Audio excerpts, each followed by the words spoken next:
ఎంత పెద్ద కాన్స్పిరసీ జరిగిందంటే జగన్మోహన్ రెడ్డి గారి ప్రభుత్వంలో ఆయనే ముఖ్యమంత్రి, ఆయనకి తెలియకుండా జరగదు కదా. ఆరోబిందో రియాలిటీకి కాకినాడ సీ పోర్ట్స్ ఎందుకు 41% వాటా ట్రాన్స్ఫర్ చేసింది,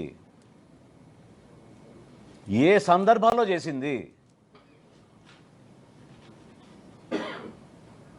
ఏ విధంగా బెదిరించి భారతదేశంలో కార్పొరేట్ చరిత్రలో ఏనాడు జరగని విధంగా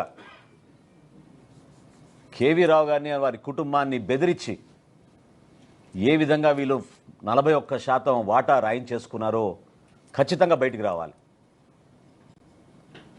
బాధ్యత లేదా జగన్మోహన్ రెడ్డి గారికి? కాకినాడ సీ పోర్ట్స్ లిమిటెడ్కి ఆరోబిందో రియాలిటీ ఏ విధంగా దూరింది? ఎందుకు మీరు జిఎంఆర్ దగ్గర నుంచి ఎస్సీజెడ్ లాగేసుకున్నారు?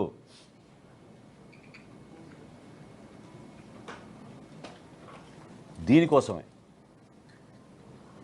మీరు ఆ పోర్టుని పూర్తిగా మీ చేతుల్లోకి లాక్కోవడానికి, ఈ విధంగా దందా చేయడానికి,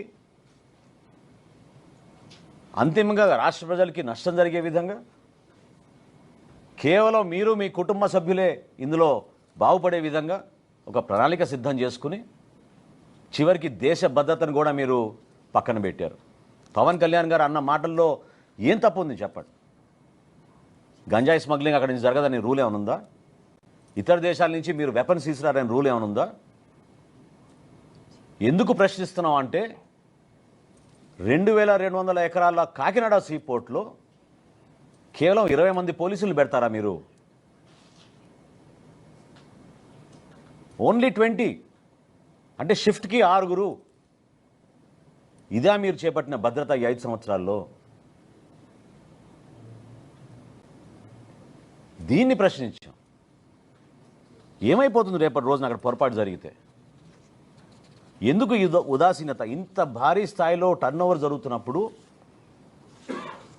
ఇతర దేశాల నుంచి ప్రతిరోజు ఏ సందర్భంలోనైనా సరే కనీసం 10 నుంచి 12 వెసల్స్ ఉంటాయి అక్కడ. 2 పోర్ట్లు కలుపుకుంటే 15 నుంచి 16 వెసల్స్ ఉంటాయి.